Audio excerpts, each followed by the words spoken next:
কি ব্যাপার অভিজিৎ, খুব অস্থির দেখাচ্ছে, কি হয়েছে? আরে ভাই, ওই একটা ভিডিও কল আসবে, তার জন্যই ওয়েট করছি। Video call? এর আগে তোমাকে কখনো ভিডিও কলে কথা বলতে দেখিনি। কোনো বিশেষ ব্যাপার কি? আরে ভাই, তুমিও না প্রত্যেকবারই। আরে তেমন কিছু নয়। আরে আমাদের কেতনবাবু ছিলেন না, ওই ক্রাইম ব্রাঞ্চের। হ্যাঁ হ্যাঁ, কেতনবাবু, মনে পড়েছে। আরে উনি বললেন যে 12:30টার সময় আমার সঙ্গে ভিডিও চ্যাট করতে চান, আমায় সারপ্রাইজ দেবেন, সেই জন্যই ওয়েট করছি। ও, স্যার কেমন আছেন? কেতন স্যার, আরে আপনাকে তো একদম ফিট মনে হচ্ছে। আরে কেন পেছনে লাগছো বাবা? জানো, রিটায়ারমেন্টের পরে বডিটা একটু বেড়ে গেছে। একটু এক্সারসাইজ করতে হবে। আরে না না স্যার, সত্যি বলছি, আপনাকে খুব স্মার্ট লাগছে। হ্যাঁ, আচ্ছা এটা বলো, তুমি তোমার বিয়ের কার্ড কবে পাঠাচ্ছ? আরে স্যার, আপনিও না। দেখুন স্যার, আপনি সিনিয়র, আপনি আগে করবেন, তারপরে আমি করব। আমি লাইন ভেঙে আগে কি করে যাব স্যার? হ্যাঁ, আরে ভাই, নতুন বাড়ি কিনেছি, ব্যাস ওরে বাড়ির মালকিনও চলে আসবে, না হলে এই বয়সে আর কে মেয়ে দেবে বলো? আরে স্যার, আশা নিয়েই আমরা সবাই বেঁচে আছি। কোথায় বাড়ি কিনেছেন আপনি? ফার্ম হাউস নিয়েছি ওয়াসিতে। হ্যাঁ, চলে এসো রোববার, একসাথে লাঞ্চ করব। অবশ্যই স্যার, অবশ্যই যাব। এখন তোমাকে আমি এই ঘরটা দেখাচ্ছি, দেখো ঘরটা কেমন দেখতে। এই যে দেখো,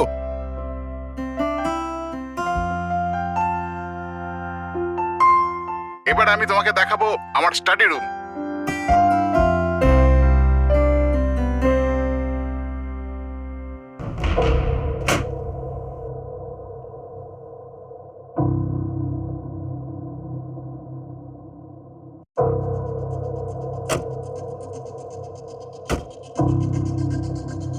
অভিজিৎ, এবার দেখো, দেখাচ্ছি তোমাকে দারুণ জিনিস, ফার্স্ট ক্লাস।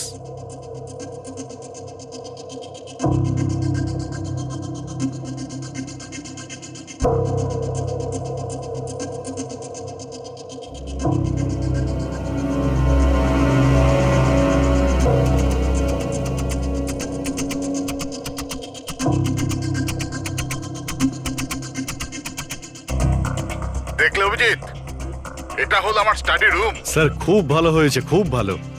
স্যার, রুমটা একটু খালি খালি লাগছে, যখন ফার্নিচার এসে যাবে রুমটা কিন্তু দারুণ লাগবে স্যার। স্যার কি হলো?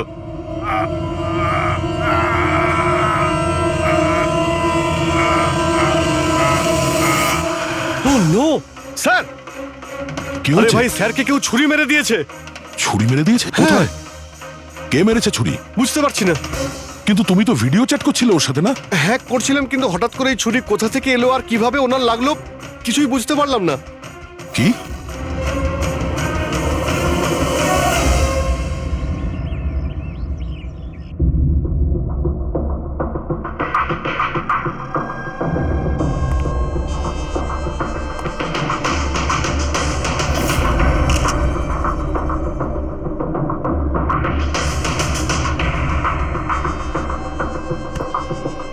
তুমি ঠিক আছো? হ্যাঁ ভাই, বুঝতে পারছি না এসব কি করে হয়ে গেল। স্যার স্যার কেতন স্যার তো 100 জনেরও বেশি আসামিকে জেলে পৌঁছেছেন। হতে পারে ওদের মধ্যেই কোনো একজন আসামি এই সব করেছে। হ্যাঁ, কিন্তু কিভাবে, কখন? কেতন স্যার আমার সঙ্গে কথা বলছিলেন, এইখানে বসেছিলেন, ওনার পিছনে কেউ ছিল না। তাহলে হঠাৎই ছুরিটা কে মারলো আর কিভাবে মারলো? তুমি একদম শিওর যে ঘরের মধ্যে আগে থেকে কেউ ঢুকে বসেছিল না? আরে না ভাই, কেতন স্যার ভিডিও চ্যাটে উনি পুরো রুমটা দেখাচ্ছিলেন, আমরা কথা বলছিলাম, আর রুমটা দেখো, এখানে কোনো জায়গাই নেই, সবকিছু তো খোলা, কেউ কোথায় কিভাবে লুকোতে পারে? তুমি বলেছ যে তোমার সামনেই কেতনবাবু দরজা খুলে ভেতরে এসেছেন। হ্যাঁ, উনি এই দরজাটা খুললেন, ভিতরে ঢুকলেন, আর উনি দরজাটা বন্ধও করেছিলেন। তাহলে তো পরিষ্কার ব্যাপার, খুনি এই ঘরের মধ্যে আগে থেকেই ছিল, পরে আসেনি। আর সেটাই তো ভাই আমি দেখতে পেলাম না কেন? আরে আমার কথা ছাড়ো, ইনি কেন দেখতে পেলেন না? স্যার, এই রুমটাতে আসার আর কোনো রাস্তা নেই, এই দরজাটা ছাড়া। জানলা টানলা কিছুই নেই। পুরবি, এই রুমটা আবার ভালো করে চেক করো। কোনো না কোনো গুপ্তগত হতেই হবে এই রুমের। স্যার স্যার আমি 3বার চেক করেছি, প্রত্যেকটা জায়গা, প্রত্যেকটা কোণা, সবকিছুই। সত্যি এই রুমে আসার আর কোনো রাস্তা নেই। কোনো না কোনো গুপ্ত রাস্তা তো হবেই এই রুমের। কিছু গন্ডগোল আছে এখানে, না হলে এটা সম্ভব নয় যে অভিজিৎ ওই খুনিকে দেখতে পায়নি। এই কেতনবাবু এখানে একাই থাকতেন না? হ্যাঁ, একাই থাকতেন। এখানে কেয়ারটেকার থাকতো। তাহলে এটা জানতে হবে যে কে কে ওনার সঙ্গে দেখা করতে আসতো, আর কে কে জানতো কেতনবাবুর এই নতুন বাড়ির ব্যাপারে। ইয়া, পঙ্কজ স্যার। এই কেয়ারটেকারকে ডেকেছো তুমি? হ্যাঁ স্যার, কথা হয়েছে, আসছে। ফ্রেডি, প্রত্যেকটা ফিঙ্গারপ্রিন্ট নেবে, একটাও যেন বাদ না যায়। হ্যাঁ স্যার, প্রতিটা কোণের ফিঙ্গারপ্রিন্টস তুলে আনবো স্যার। স্যার, আমি তো দুদিনের ছুটিতে গেছিলাম। আমি কি করে জানবো যে এরকম এত বড় একটা ঘটনা ঘটে যাবে? তুমি ছাড়া এখানে আর কে কে আসতো? কেতন স্যার আর কার্পেন্টার, কতজন কার্পেন্টার ছিল? 3টে। আর কতদিন ধরে কাজ করছিল? প্রায় 1 মাস ধরে। 1 মাস ধরে? তার মানে ঘরের কোনা কোনা ওরা জানতো। এই কার্পেন্টার কেতনবাবু কোথা থেকে এনেছিলেন? ওনার পরিচিত ছিল নাকি কেউ পাঠিয়েছিল? না স্যার, ওরা কেতন স্যারের জানাশোনা লোক ছিল, কারণ ওরা কেতন স্যারের আগের বাড়িতেও কার্পেন্টারের কাজ করেছে। তুমি শিওর যে আর কেউ আসেনি? না স্যার। হ্যাঁ, মনে পড়েছে স্যার, 2জন অচেনা লোক এসেছিল। একজন কোনো এক ইন্টারনেট কোম্পানি থেকে এসেছিল, আর দ্বিতীয়জন ওয়াটার পাইপলাইন চেক করতে এসেছিল। ওরা পুরো বাড়ি ঘুরে দেখেছিল। স্যার এর জন্য আমাকে বকেছিলেন। কেন বকেছিলেন? কেননা আমি ওদের ভেতরে আসতে দিয়েছিলাম। স্যারের ওই 2জনের প্রথম থেকে আসার কোনো খবর ছিল না, আর স্যার ইন্টারনেট কানেকশনের জন্য কাউকে কিছুই বলেনি। আর এটা কবেকার ঘটনা? এটাই 2-3 সপ্তাহ আগের কথা। ও, মনে হচ্ছে এই দুজনেই কোনো গন্ডগোল করেছে।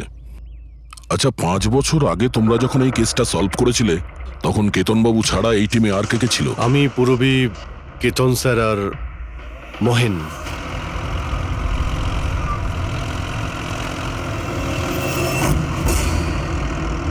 ওই মহিলার প্রাণের ঝুঁকি আছে, আর ওইখানে আশেপাশেই আছে। হ্যাঁ স্যার, তাড়াতাড়ি পৌঁছে যাব। আরে 15 মিনিট লাগবে ওই ওয়ার্ড হাউস, আমরা এসেই গেছি।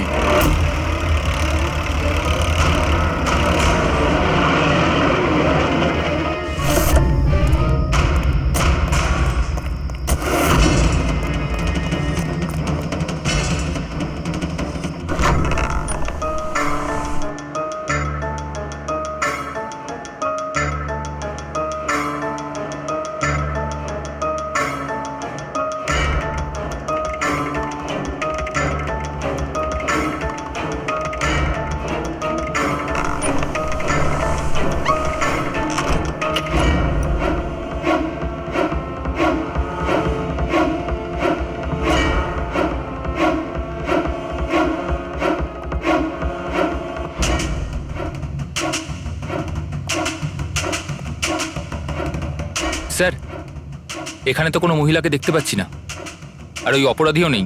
ওটা কোনো মিথ্যে কল ছিল না তো? কোনো কারণ তো হবেই যে কেউ আমাদের ফোন করে এখানে ডাকলো, আর সেই কারণ এই আশেপাশেই আছে।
স্যার স্যার বিনোদ হ্যাঁ স্যারকে কেউ ছুরি মেরেছে।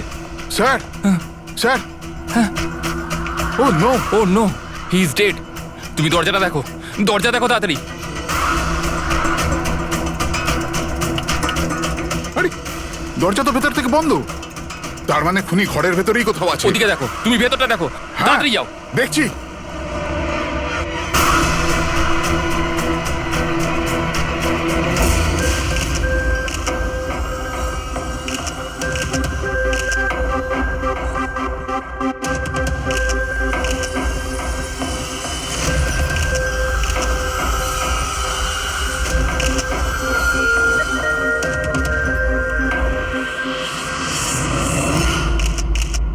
তাহলে এখানে কেউ ছিল না? হ্যাঁ, স্যার সত্যি বলছি, এখানে মেহেন স্যার আর আমাদের ছাড়া আর কেউ ছিল না। বুঝতেই পারছি না যে খুনটা করলো কি। আচ্ছা আপনারা এখানে এসেছিলেন কেন? স্যার একজন মহিলা ফোন করেছিলেন যে ওনার প্রাণ বিপদে আছে, ওনাকে বাঁচাতেই আমরা এখানে এসেছিলাম। কিন্তু এখানে তো কোনো মহিলা ছিলই না, আর ফোনটাও একটা প্রাইভেট নম্বর থেকে করা হয়েছিল। আচ্ছা, এগুলো একটা ষড়যন্ত্র, প্ল্যান করে করা ষড়যন্ত্র। স্যার এই যে এখানকার ওয়াচম্যান স্যার। তুমি গোডাউন কটায় বন্ধ করেছিলে? স্যার রাত 10টার সময়। সেই সময় এখানে কেউ ছিল? না স্যার, ভালো করে চেক করেছিলাম, কেউ ছিল না। আপনারা এই রুমের দরজাটা খোলা রাখেননি তো ভেতরে আসার পরে? না, ভেতরে ঢুকতেই আমরা সবার আগে দরজাটা ভেতর থেকে বন্ধ করে দিয়েছিলাম। স্যার খুন হওয়ার পরেও আমরা দরজা চেক করেছিলাম, ভেতর থেকে বন্ধই ছিল। খুনি আগে থেকেই ভিতরে ছিল, কেতন স্যারের বাড়ির মতো। একটাই দরজা যেটা বন্ধ ছিল, আর কোনো জানালা নেই। তাহলে খুনি গেল কোথায়? স্যার আবারও একজন এমন অফিসারের খুন হয়েছে যাকে আমরা চিনি। আমার মনে হচ্ছে খুনিকে আমি চিনি। অভিজিৎ, তুমি কি করে খুনিকে চিনবে? তুমি তো দেখোইনি খুনিকে বার। বুঝে গেছি স্যার, আপনি কার দিকে ইঙ্গিত করছেন।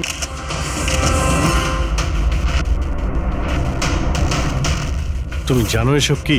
হ্যাঁ, এটা এশিয়ার নামকরা ক্লাসিক আর্টওয়ার্ক, কিন্তু এসবের এই কেসের সঙ্গে কি সম্পর্ক? যেটাকে তুমি এশিয়ার বিখ্যাত আর্টওয়ার্ক ভাবছো, সেটা আর্টওয়ার্ক ঠিকই, কিন্তু অরিজিনাল নয়। এটা ডুপ্লিকেট, নকল। এগুলো নকল, কিন্তু দেখতে তো একদম। দেখতে একদম আসল, অথচ এটা নকল। কিন্তু এই আর্টওয়ার্কের এই দুটো মার্ডারের সঙ্গে কি সম্পর্ক? এটা 5 বছর আগের কথা দয়া। তোমার এটা মনে আছে, তুমি আর এসিপি স্যার ডেপুটেশনের জন্য দিল্লি গিয়েছিলে?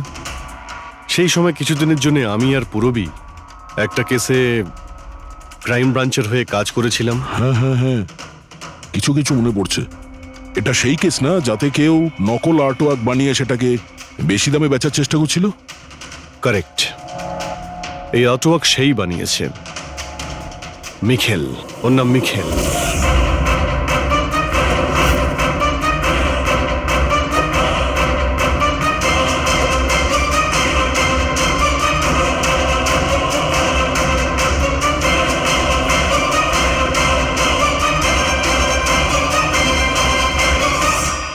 এমনটা নয় যে ওর প্রতিভা বাকি শিল্পীদের থেকে অনেক কম ছিল, তবে সত্যি কথা বলতে ও ওদের থেকে অনেক বেশি ট্যালেন্টেড ছিল।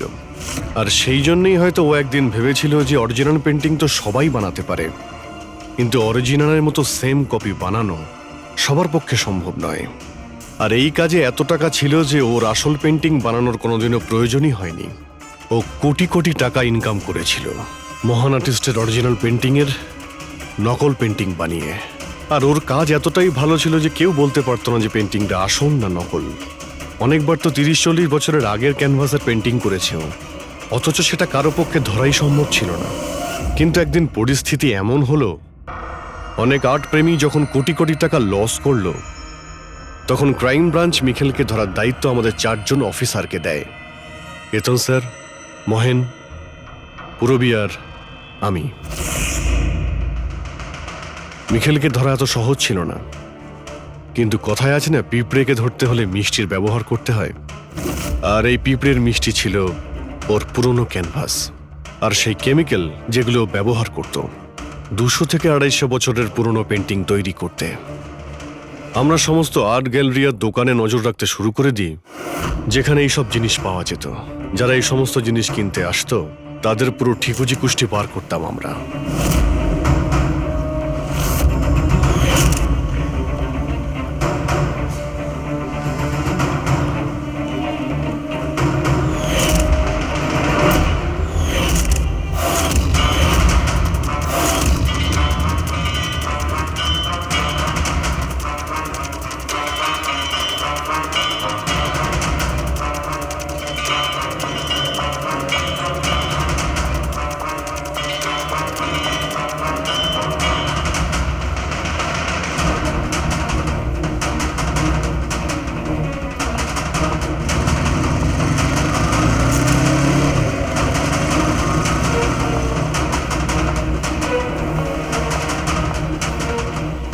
এই যতগুলো ছবি পাঠাচ্ছি প্রত্যেকের ডিটেলস আমার লাগবে।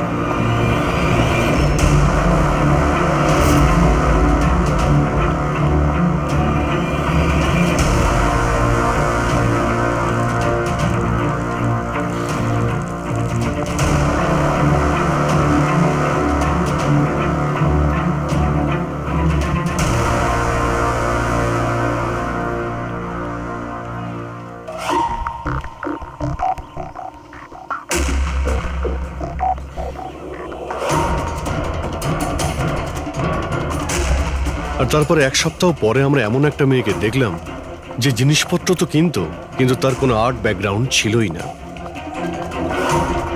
নিশ্চয়ই কোনো গন্ডগোল আছে স্যার। এই মেয়েটা ব্যাংকে কাজ করে, এর এই জিনিসগুলো কেন প্রয়োজন পড়ে, তাও আবার প্রত্যেক দ্বিতীয় দিন? হ্যাঁ স্যার, এই মেয়েটার প্রবলেম তো আছে মনে হচ্ছে।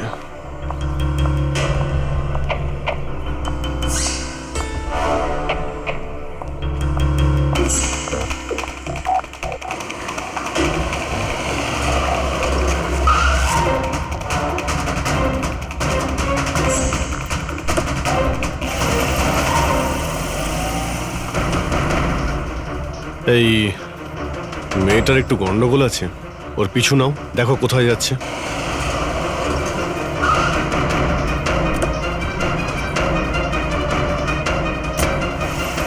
স্যার আমি ওকে 3 দিন ধরে ফলো করেছি, কিন্তু কিছু জানতে পারিনি। কারণ ও এই সমস্ত জিনিস নিয়ে ওর বাড়ি চলে যেত, কিন্তু 4র্থ দিন ও অন্য কোথাও গেল।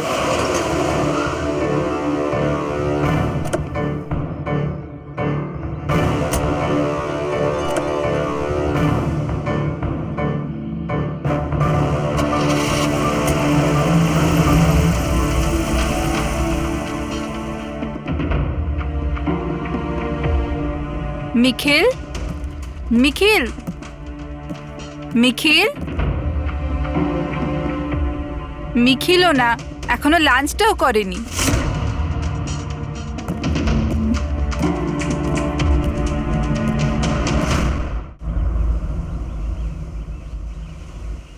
এখনো লাঞ্চও করনি? এত কি কাজে ব্যস্ত থাকো যে খাওয়ার টাইম থাকে না? তোমায় দেখলেই তো আমার পেট ভরে যায়। জানো, বেবিকে মাখন লাগানোর না, এটা অনেক পুরনো আইডিয়া। মাখন নয়, সত্যি বলছি, তোমার মতো ভালোবাসতে পারে এমন জীবনসাথী কোথায় পাবো আমি, যে আমার জন্য নিজেকেও বিপদে ফেলতে পারে। আমি তো তোমার জন্য নিজের জীবনটাও দিতে। খবরদার, এরকম কথা যদি আরেকবার তুমি বলেছ, যদি তোমার কিছু হয়ে যায় না, আমি এই দুনিয়াটাকে আগুন লাগিয়ে দেবো। এত ভালোবাসো আমায়? নিজের থেকেও বেশি। যদি আমি কিছু চাই, তুমি আমায় দেবে? আমি জানি তুমি আমার থেকে কি চাইবে, যে আমি কেন সবকিছু ছেড়ে দিচ্ছি না। জানোই যখন, তাহলে তুমি কেন ছেড়ে দাও না?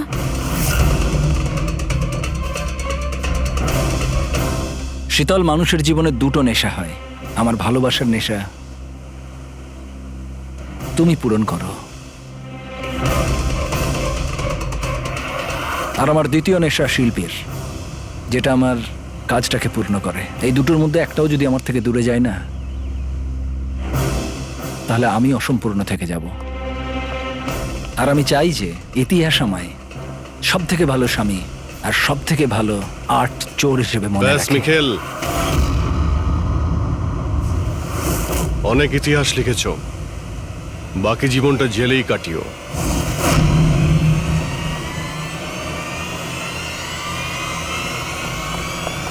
মিখেল,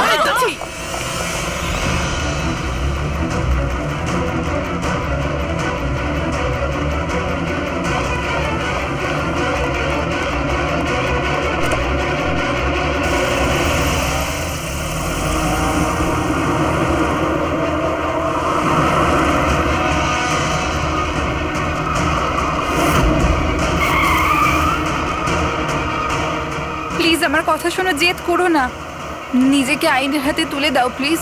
না, আমি করব না।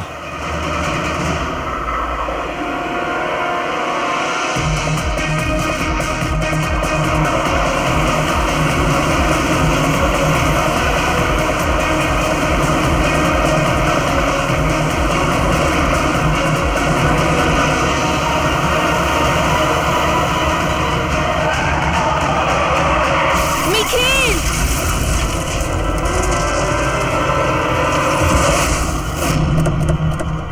শীতল, মিখেল দাঁড়া, বলছি, দাঁড়া, শীতল! দাঁড়া। শীতল, চোখ খোলো, শীতল!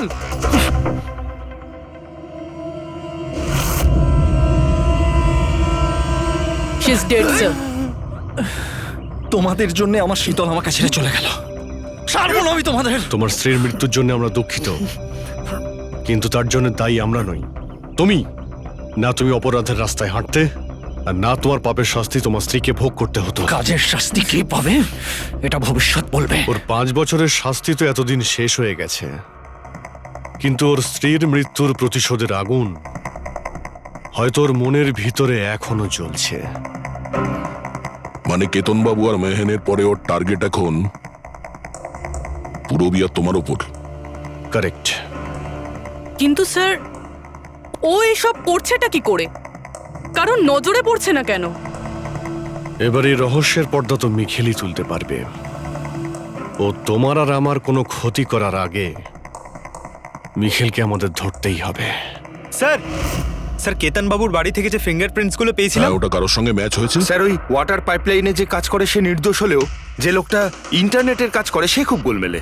এই ইন্টারনেটের লোকটা কে? Sir Ramen sir. Sir sir পুরনো পাপি স্যার, এই তো 6 মাস আগে ও অথর রোড জেল থেকে ছাড়া পেয়েছে স্যার। Arthur road jail? ওই মিখেলকে তো ওই জেলেই রাখা হয়েছিল। তার মানে ওই জেলেই এই অপরাধের প্ল্যানিংটা করা হয়েছিল, মিখেল আর ওই রমন জব মিলে নিয়ে। তুই নিশ্চয়ই আবার জেলে যেতে চাইবি না? না স্যার, আমি দ্বিতীয়বার জেলে পাঠাবেন না স্যার। যদি আজ আমি মিখেলকে না পাই তাহলে তোকে এখানেই পুঁতে দেবো। না স্যার, মিখেল আমার সাথে এখানেই দেখা করতো, এখানেই দেখা করতো, আমি সেখানেই নিয়ে যাচ্ছি আপনাদের। আমার মিখেলকে চাই, ব্যাস। হ্যাঁ স্যার, ওখানেই নিয়ে যাচ্ছি আপনাদের।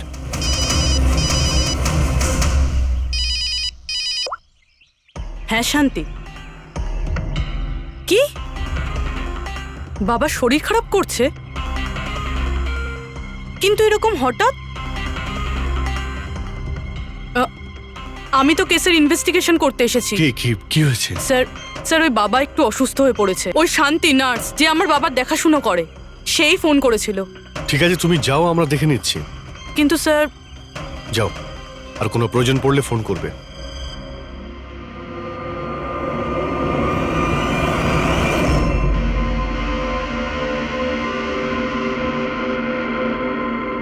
কি হলো স্যার? ফ্রেডি, আমি এটা ভাবছি যে আমাদের এই সিআইডির কেরিয়ারে আমরা অনেকেই ক্লোজ রুম মার্ডার সমাধান করেছি, কিন্তু তাদের মধ্যে একটা কেসও এরকম ছিল না। হ্যাঁ স্যার, এর আগেও এরকম ঘর বন্ধ থাকার কেস এসেছিল। কোথাও না কোথাও তো গোপন রাস্তা খুঁজে পাওয়াই যেত খুনির আসার এবং যাওয়ার জন্য। হ্যাঁ, হয়তো রুমের মধ্যে কোনো গুপ্ত পথ থাকে, না হলে রুমের মধ্যে কোনো রাস্তা বানানো হয় খুন করার জন্য। কিন্তু এখানে না তো কোনো গুপ্ত রাস্তা আছে, না রুমের মধ্যে কোনো গন্ডগোল করা হয়েছে, না। আর এই খুনি এমন যাকে দেখাই যাচ্ছে না। স্যার, আমার তো ভেবেই কিরকম মাথাটা ঘোরা শুরু হয়ে গেছে। খুনিকে দেখা যাচ্ছে না কেন? অনেক বছর আগে আমি একটা সিনেমা দেখেছিলাম যেখানে হিরো একটা গ্যাজেট লাগিয়ে অদৃশ্য হয়ে যেত, কিন্তু ওটা তো সিনেমা ছিল না স্যার। হ্যাঁ, ওটা তো সিনেমা ছিল, কিন্তু এটা তো বাস্তব জীবন। স্যার, কি ভাবছেন আপনি? এটাই ভাবছি, এর মধ্যে কোন জিনিসটা আমি বুঝতে পারছি না।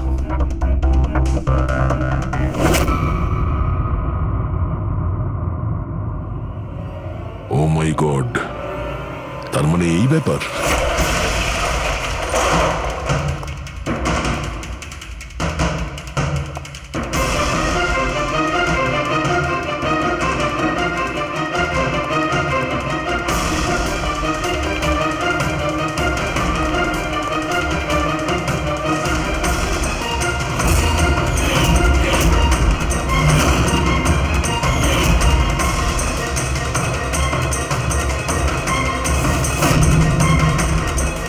অনেকদিন ধরেই আমাদের চারজনকে ফলো করছিল, আর তুই ওকে হেল্প করছিলি এই সমস্ত কাজে। হ্যাঁ হ্যাঁ স্যার।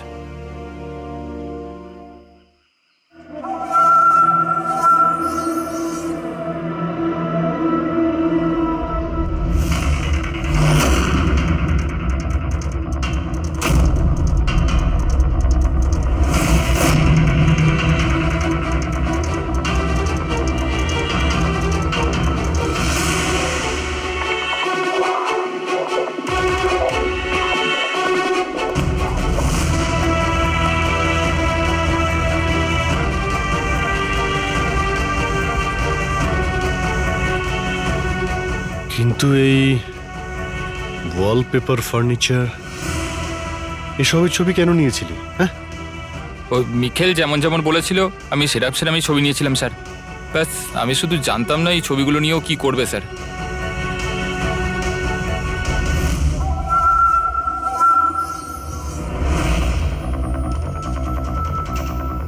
তাহলে কি এই ছবির মধ্যেই লুকিয়ে রয়েছে খুনের রহস্য?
হ্যালো, কেমন আছো অভিজিৎ বাবু?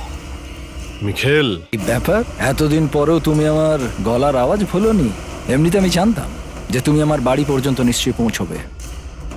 ইন্টেলিজেন্ট তুমি, কিন্তু সরি, তোমাকে স্বাগত জানাতে আমি বাড়িতে ছিলাম না। তোকে স্বাগত তো জানাবে সিআইডি, যখন আমরা তোকে আরেকবার ধরে জেলে নিয়ে যাব। জেল তো আমি তখন যাব না যখন তোমাদের নজরে আমি আসব। তার আগে এই ধাঁধাটা তো সমাধান করো যে আমি তোমাদের এমনিতে নজরে কেন আসছি না। কি হলো, কি ভাবনায় পড়ে গেলে? আমি জানি তুমি ইন্টেলিজেন্ট, কিন্তু এতটাও ইন্টেলিজেন্ট নও যে এই কেসটাকে সমাধান করো। কেসটা তো তোমার আর পুরবীর মৃত্যু। রক্ত দিয়েই শেষ হবে। মিখেল, রাগ নয় অভিজিৎ বাবু, রাগ করে কেন নিজের বিপি বাড়াচ্ছ? চলো একটা ছোট্ট তোমায় হিন্ট দিয়ে দিই। আমায় তুমি সেখানেই দেখতে পাবে যেখানে এই গল্পের শুরু হয়েছিল, যেখানে শীতলকে তুমি আমার থেকে ছিনিয়ে নিয়েছিলে। পুরবি মারা যাওয়ার আগে তো নিশ্চয়ই পৌঁছতে পারবে। মিখেল, মিখেল, হ্যালো পঙ্কজ, তুমি এক্ষুনি পুরবীকে ফোন করো, ওকে বলো বাড়িতে থাকতে, বাইরে বের না হতে। ও কি হলো স্যার? আচ্ছা, আমি যেটা ভাবছি সেটা যদি ঠিক হয় তাহলে জানা যাবে যে খুনি এগুলো কিভাবে করলো। কিভাবে? আশ্চর্য তো, বাবা তো পুরোপুরি সুস্থ আছে, তাহলে তাহলে শান্তি ফোন করে আমাকে ডাকলো কেন? আর নিজেও তো বাড়িতে নেই। ফোন করলাম, ফোনটাও ধরছে না।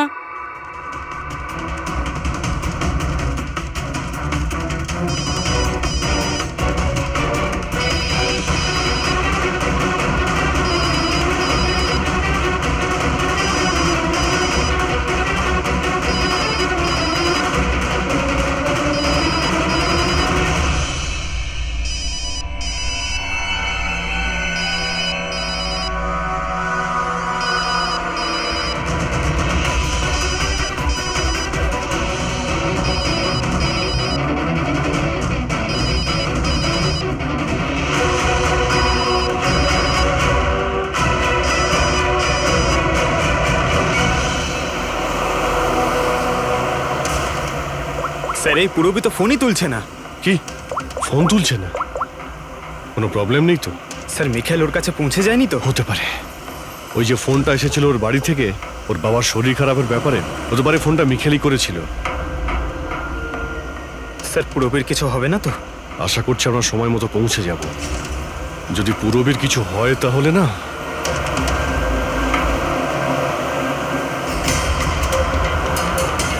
এসে গেছি। এটা সেই জায়গা যেখানে মিখেলের ওয়াইফ মারা গিয়েছিল।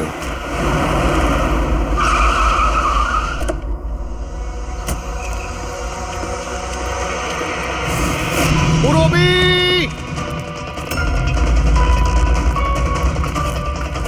পুরবি!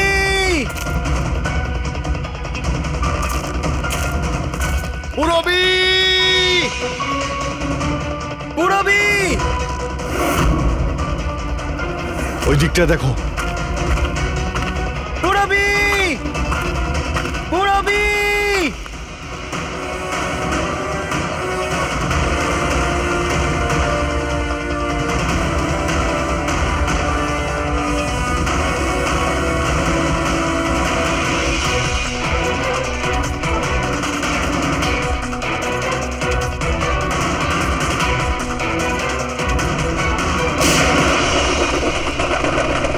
পুরবি! পুরবি!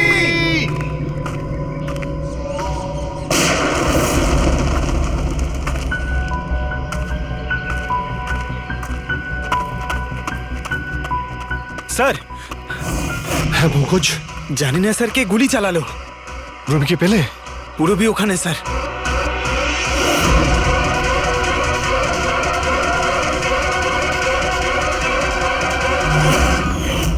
ও নো! পঙ্কজ, অ্যালার্ট থাকবে। আমাকে কভার করো, আমি যাচ্ছি পুরবীর কাছে।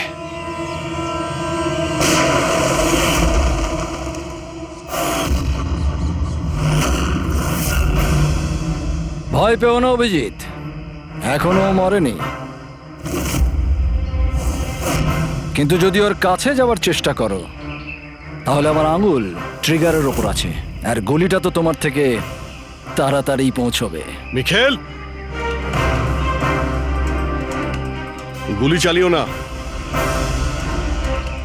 দেখো, তুমি প্রতিশোধ নিতে চাও তো? দেখো আমি এসে গেছি, তুমি পুরবীকে যেতে দাও। খবরদার, কোনো চালাকি নয় অভিজিৎ, কারণ তুমি আমাকে দেখতে পাবে না, কিন্তু আমি তোমায় ভালো করে দেখতে পাবো।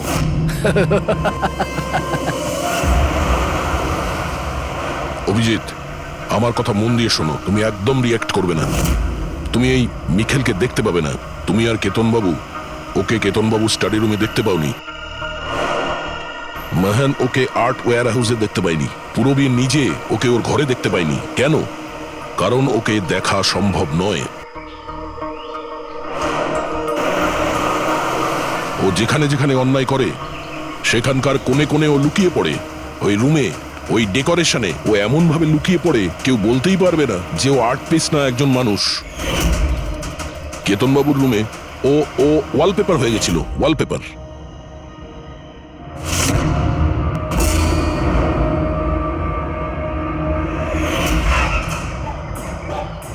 আর মেহানের ওই ওয়্যার হাউসে ও ও পোর্ট্রেট হয়ে গেছিল।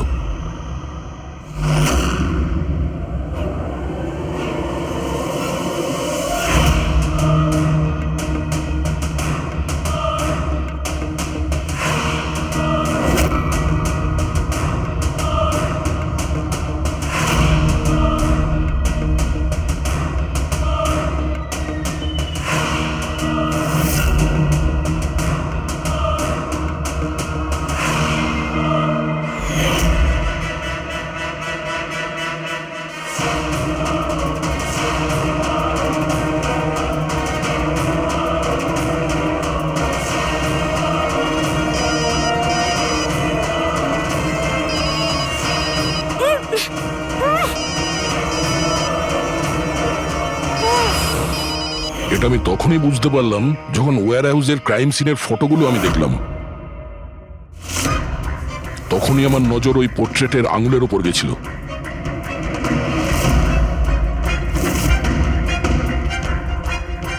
ও পোর্ট্রেট ছিল না, ওই মিখেল ছিল, মিখেল। ওকে দয়া, পঙ্কজ সাবধানে, পঙ্কজ সাবধানে, জঙ্গলে লুকিয়ে আছে। পঙ্কজ, তুমি এখানেই থাকো, পূরবীর দিকে নজর রাখবে। মিখেল, আমরা কিছুই করব না, আমরা এখান থেকে চলে যাচ্ছি। তবে তুমি পূরবীকে ছেড়ে দাও প্লিজ।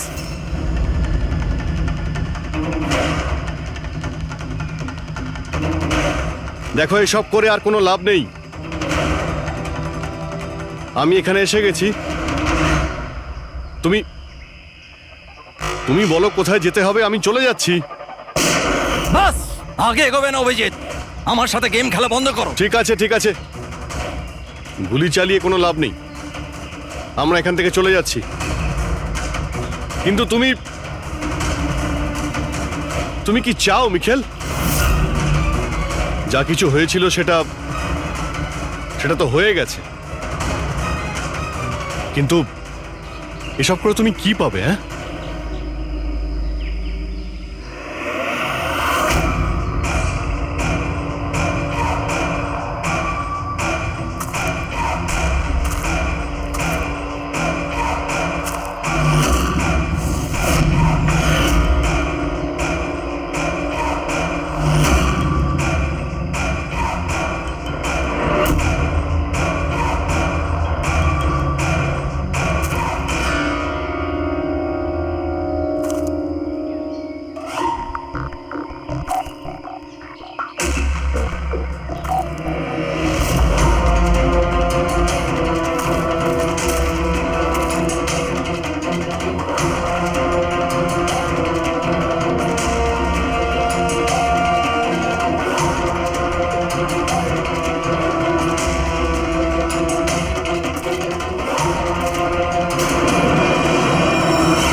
আমার শীতলকে তুই আমার থেকে নিয়েছিলি, আমি তোকে ছাড়বো না। আমার শীতলকে দূরে করেছিলি।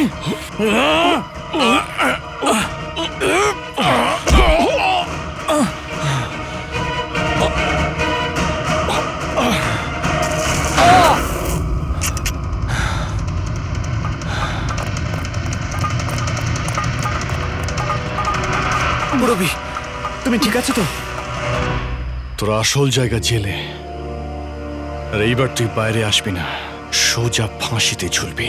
আমার বউয়ের জ্বলন্ত চিতা দেখে আমি শপথ নিয়েছিলাম যে যতক্ষণ না তোমাদের চারজনকে আমি শ্মশানে পাঠাবো, না বেঁচে থাকবো না মরবো। দুজন তো গেল, এখন তোমরা দুজন বেঁচে।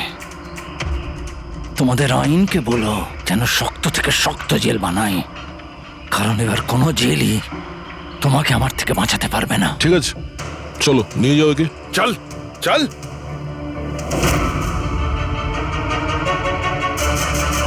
আসবো, ফেরত আসবো।